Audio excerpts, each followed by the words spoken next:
Welcome to episode 3 of the Luke Marchesani Show.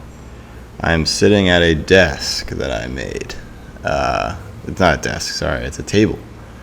First time I've actually really used it for anything. It's just been sitting in my garage, which is where I currently am right now. A little hot, but what I want to do on this show is have it be a variety show of sorts where we record in different places, we talk about different topics. Some episodes are long, some episodes are short.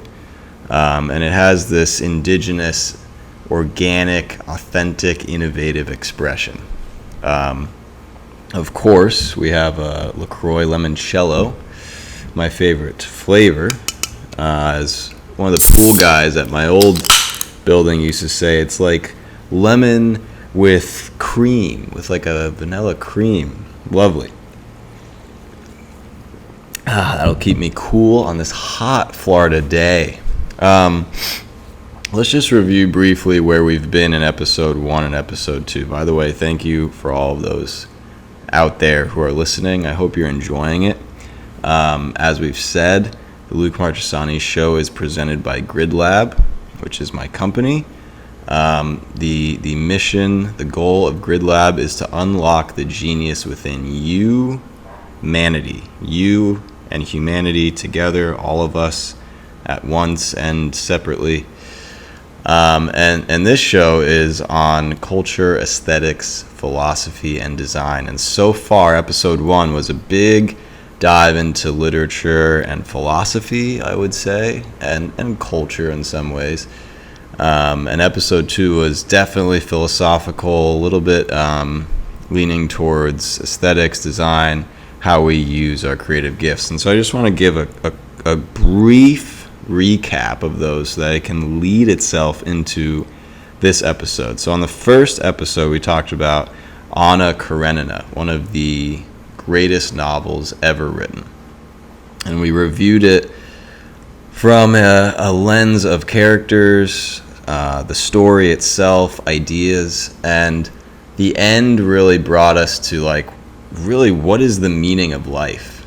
It's this, treatise on purpose and why am I alive? And so what a great place to start a podcast about the things that we listed. Other than to review one of the greatest novels that tackles these massive questions. Who am I? What am I? Why am I here? And the end of the novel, spoilers of course, gets to the idea of the good, of one of the main characters realizing that he can bring the good into his day-to-day life, that he can live for something bigger than the body. He can live for the soul. And there may be someone walking behind me now. I love that. This is the indigenous forms and expressions, authentic life itself. And he realized that there is something bigger than himself, bigger than the physical. There is something spiritual. And again, I was not prepared for that to be as theological of a text as it was. I come from a Christian tradition. I believe in Christian doctrine, but I like to think that there are truths in every, or at least partial truths in every tradition and every discipline, much like Uncle Iroh in Avatar, who studied the 4 bending disciplines to learn and to innovate his own discipline, which was, of course, being a firebender. Shout out to Uncle Iroh. If any of you guys want a true treatise on culture, aesthetics, philosophy, and design, watch Avatar: The Last Airbender. Incredible stuff. That is an aside. It's taken us 3 episodes to get to Avatar. That's pretty surprising. I digress as I slightly sweat. So that was episode 1. Episode 2, then we picked up on the good, in the idea that the good is something that we only really get glimpses of in our time, in the age in which we live. And I posited that we live in this liminal state, and we encounter the good when we encounter art, myth, memory in the imaginary world. The imaginary world it elicits this feeling of what C.S. Lewis calls joy, what I call wonder, where you're awakened to something bigger, to this other world, to this place that doesn't quite exist but is actually our home. And C.S. Lewis kind of describes this feeling as, it's not pleasure, but it's a longing awakened, but then it's only there for a moment, and then you are longing for the longing itself, right? And he goes on further to describe it as this northernness in one of his books, of describing this place, this beauty, this world that we only get glimpses of. And I finish by saying that all of us have a creative or a translation medium. When we're put on this earth, whatever being or non-being we believe put us on this earth has imbued us with this capacity to create, to make, to imagine, and then to bring what we imagine into the real world. And I call that translation. Or creativity is another way to put it. And all of us have a medium, whether it's graphic design, whether it's writing, whether it's architecture or music or accounting.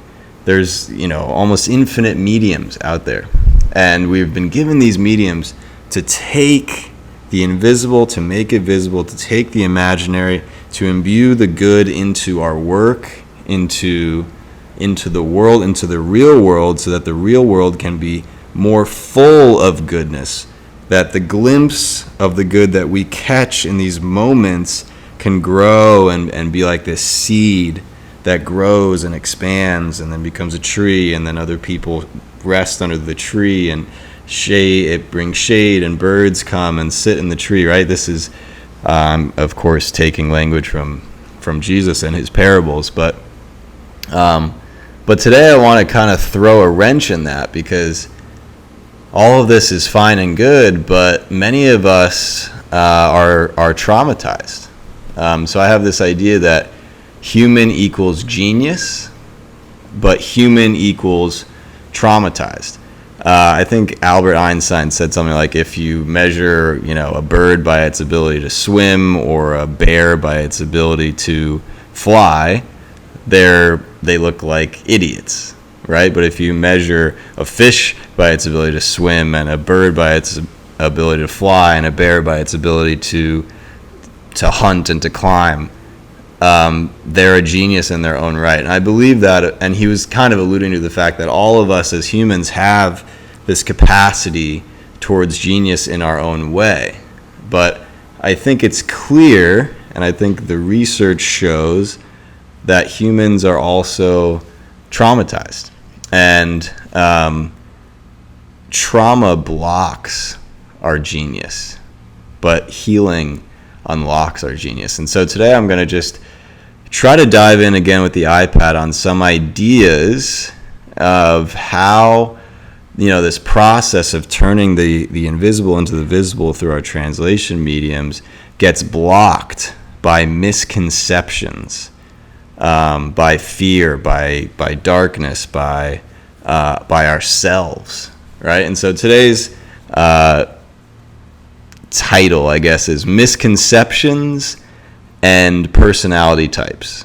Okay, and I have an engagement after this that I must get to, so I'm going to move as quickly as I can, which is in the benefit of all of us, I believe.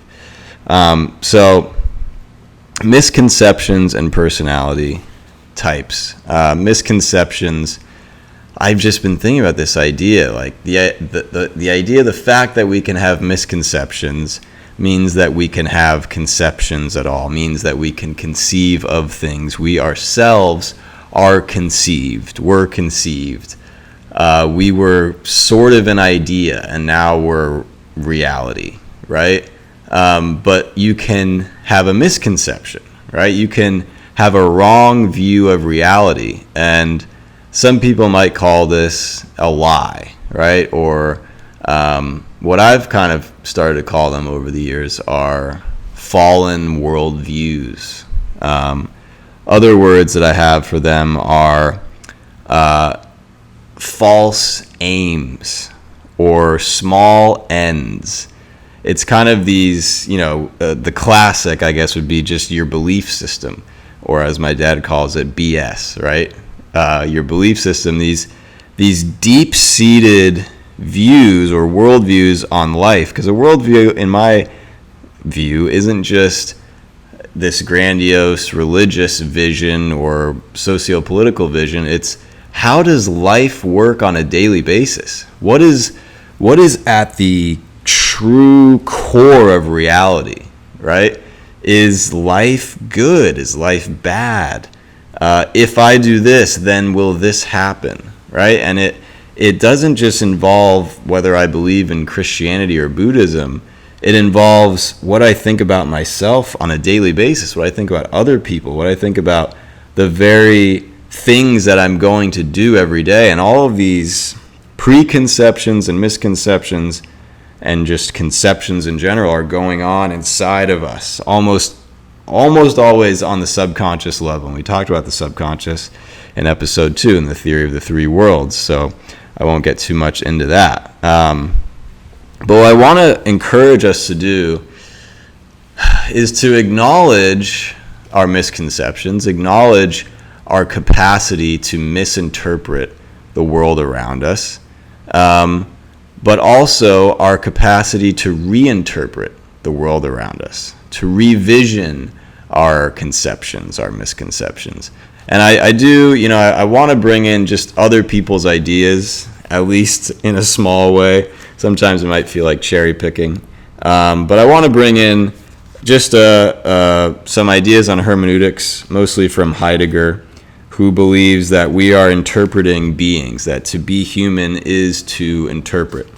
And this is kind of a summary of a bit of Heidegger's beliefs on hermeneutics. And we've been talking about hermeneutics a little bit already, but it says, we don't do hermeneutics, we are self-interpreting animals, beings whose very nature is to negotiate a complex world of meaning relations into which we are thrown at birth, alluding to maybe the thrownness of life, which is, I believe, a Heidegger concept. And he goes on to say, within this matrix of meaningful relations, we are constantly interpreting and being interpreted, told who we are, but also coming to understand ourselves and trying to realize the future possibilities of our lives. So we're thrown into this life. We're thrown into a family, into a culture, into a society, and we're conceived and we're given these strange gifts, and there's all of this stuff going on. And like maybe Levin in Anna Karenina from our first episode, we are asking, who am I? What am I? Why am I here? And I hopefully we've answered some of those questions a little bit, right? With the idea that we are here with these creative powers to bring good and translate beauty into the world and imagine something better than what is. But again, we have these misconceptions, and so these misconceptions block us, I think, from our true purpose in life, in this world. And so I think in order to get over this, we need to establish a basic ground rule, basic approach to life. And this is the approach of productive ignorance, or even proactive ignorance. It's the idea that has basically birthed science, right? And it's the idea that science is continually flowing and floating on. It's that we humans are ignorant to a lot of things. We know way less, or we don't know way more than we know, right? Is one way to put it. And we have to be willing to admit our own ignorance. That's how we learn, that's how we grow, that's how we change, and that's how we expand our capacity. We begin to invent new things, we begin to do new things, to associate with new people. And this is kind of, in some ways, a deconstructive lens, but also a reconstructive lens, right? We have to be willing to break with the past. We have to be willing to break with the comfortable with the known, to admit that how I'm doing something might not actually be the right way. What a concept, right? And we have to take this scientific approach to life, this iterative approach to life, because science is this well of knowledge that's constantly becoming more and more truthful, right? Science, unless legitimation is involved, which is one of the postmodernists' great critiques of science and of culture at large, but if science is done properly, it's built on the fact that I'm going to make a discovery and then I'm going to hold it loosely enough to think that this could be right for now but could be wrong in the future. And then if someone progresses that discovery, it's this iterative, productive cycle, productive ignorance that leads us, again, similar to Hegel's dialectic, that leads us to this Aufhebung, this truth, this ultimate or absolute, I believe is maybe a better term that Hegel would have used, this absolute, right? The absolute of absolutes is something that he even talks about, which he kind of maybe references as spirit or God if you're a religious Hegelian. That being said, if we can take a scientific approach to life itself, we can begin to iterate and move through levels of misconceptions closer and closer to the truth, right? We can kind of awaken further and further out of our dream and into ultimate reality. And so for the sake of time, I want to keep this one relatively short. I'm just going to go over briefly on the iPad what I believe is one way to conceptualize the creative process, okay? And the creative process, like I said, is something that we all have access to. It's something that's inherent, I believe, to human beings. It's something that human beings possess that no other creature possesses in its entirety, is this ability to imagine a world and then to create that world and then to step into something that we've imagined. And so going to jump over to the iPad here and talk about a simple simple is a tough word, right? A simple conceptualization of the creative process that I pull primarily from the Bible, but I would hope that it checks out with most of our secular ideas. And so I conceptualize the creative process. I'm going to move this over here so everyone can hear me well. I conceptualize the creative process in 3 steps. Okay, you have your canvas, you have your constraints, and you have your encounters. And again, you'll notice this proclivity I have towards threes, the hermeneutics of three, the theory of the three worlds. Perhaps it's because I believe in God and the paradoxical doctrine of the Trinity, and that the basic being that created all things is a Trinity, and so perhaps all things exist to some degree in this Trinitarian manner. But that's neither here nor there. That might be a whole nother episode when we talk about the logos and the spirit and all of these things. So let's continue. So canvas, constraints, encounters, and actually it's better if you kind of draw with arrows, right? And even if you take a painting, a canvas is where you start. It's this blank space, yet it's still constrained to some degree because it's a frame. It's limited. It's a certain size. It's a certain material. It's the place that you begin the creative process. It's where you start to fashion different materials or different ideas out of reality. It's kind of When you look at the world, it's what you're programmed to notice right away. Again, it's this big picture place. Then constraints, of course, is beginning to whittle away a little bit at that grandiosity, that massive potentiality, as I think Jordan Peterson calls it, the pluripotentiality of reality itself. And, so say you have your canvas here.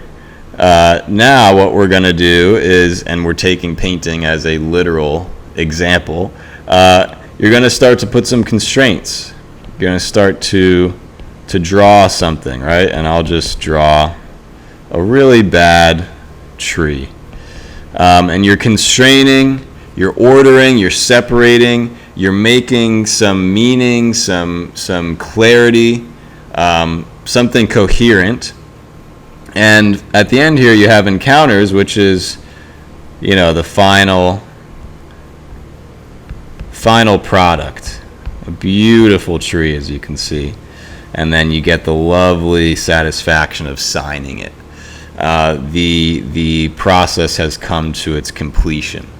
And the goal of the creative process and of life itself, I think, is to flow, right? To enter the flow state where ideas are flowing into you, through your hands, through your creative medium, into the world, and you have this productive, iterative process of making, creating, turning the invisible into the visible, bringing beauty, bringing order, bringing functionality, bringing goodness, right? This is what culture itself is, right? Is this process of taking the raw materials of the world around us and making it into something that has a sense of order, a sense of rightness, a sense of coherence, a sense of intelligibility, and group intelligibility, right?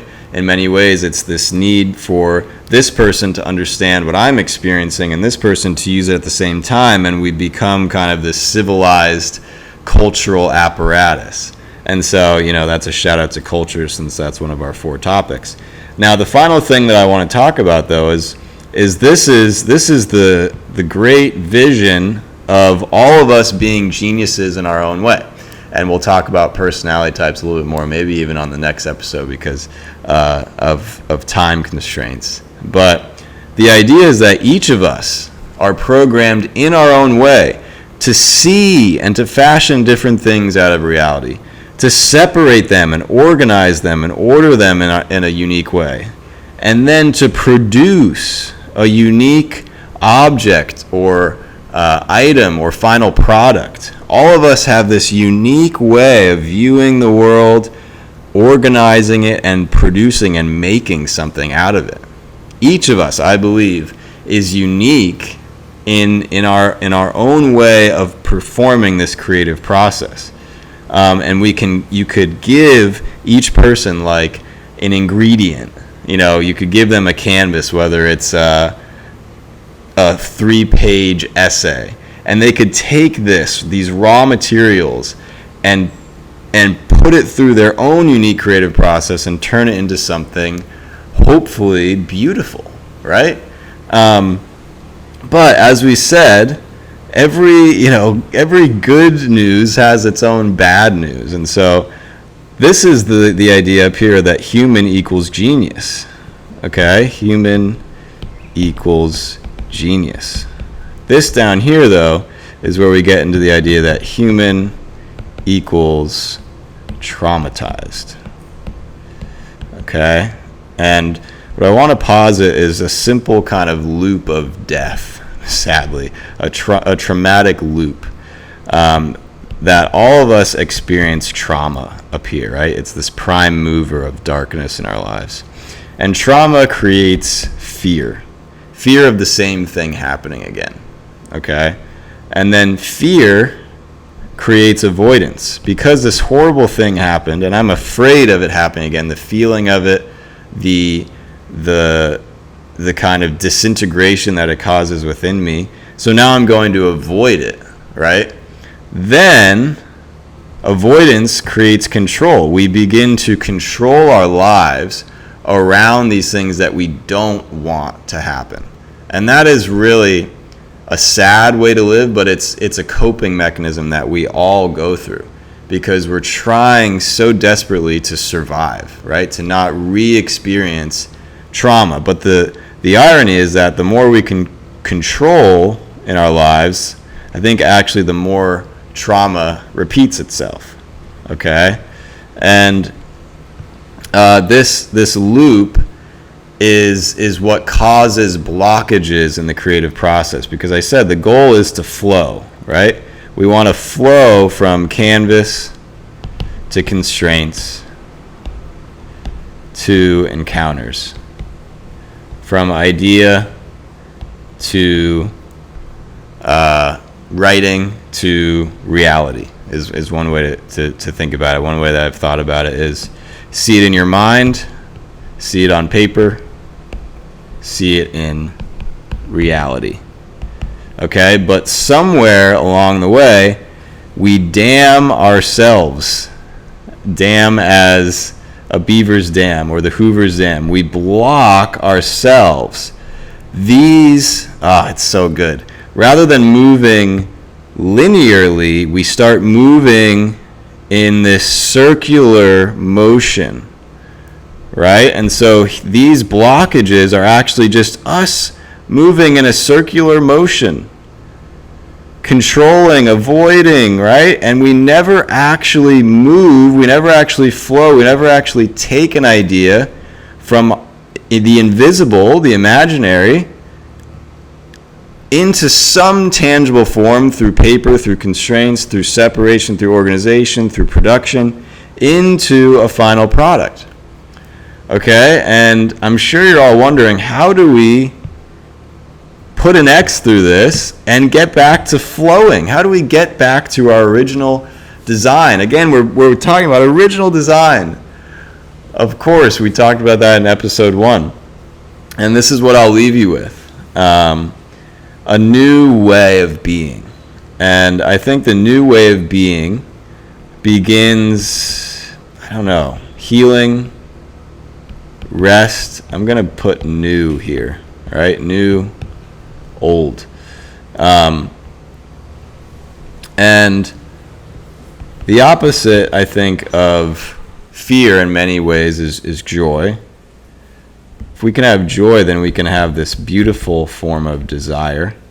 If we can have desire, then we can have this sense of the opposite of control, which I think is letting go. I think it's being present. I think it's this idea of abandoning outcomes, right? And perhaps the ultimate idea would be freedom. And that freedom leads us back into healing, rest, right? And I would be remiss not to share the age-old truth or idea of Jesus that says, you will know the truth, and the truth will set you free. And so this process, I'll sum it up in the final idea here of the way that we begin to break away from the old trauma cycle to the new freedom, joy, creativity, flow cycle, flow state, is simply through this. New beliefs and new behaviors. Okay? So I'll give you an example. New belief. Friends are good. New behavior. Hang out with friends.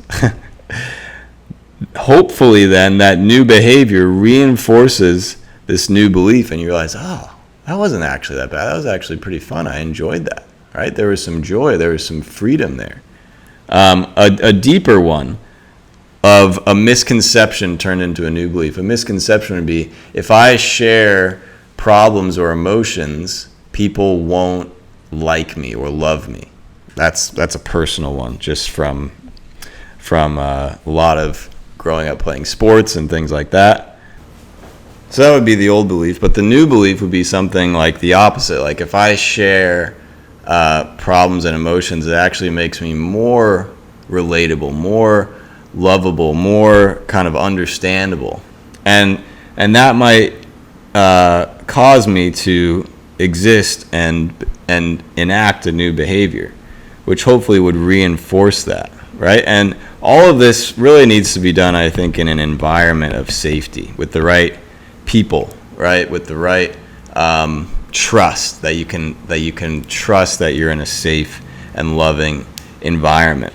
But the beauty of this is that this will allow us to flow from canvas to constraints to encounters, and to disrupt these cycles of misconceptions that are just putting us in circles. And so I want to encourage you to think about, what are some of these misconceptions? And maybe you need to ask some of your friends. Maybe you need to travel. I went to Virginia this past week, and it showed me a lot of things about myself that I kind of knew were there, but it reawakened them. And a lot of them things I'm like, man, I don't like the way that I view reality, and it's causing me to really not have a lot of joy in this area of my life.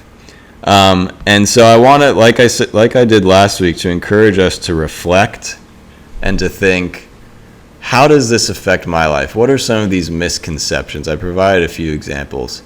And to move in the opposite direction, in the opposite spirit, to try new things, to disrupt, to take a scientific approach to life, to realize that not everything is the end of the world. Quite the opposite. Nothing is the end of the world except the end of the world itself. And to begin to have that sense of agency in the world, that sense of creative power and motion and force, that you are taking up space, that you have, yes, you've been thrown into reality, but as we read in the synopsis of Heidegger, that we at the same time yet begin to make sense of who we are. We begin to cultivate meaning. We begin to understand a bit more of ourselves and our story and the story of the world around us. And in this process, we can begin to break away from the misconceptions and from the preconceptions and move into a sense of truth. And that's what I want in my life. That's what I want for all of us. And it's hard. It's not a linear process. It takes time. But I think if we could all embark on this scientific, iterative approach to life, this proactive ignorance, this growth mindset, to be cheesy, things could get better. And that is all we need. We need to believe that things could get better, right? That we're not trapped, that there is hope, and that progress is possible, and that the old way of doing things is not the way that it always has to be.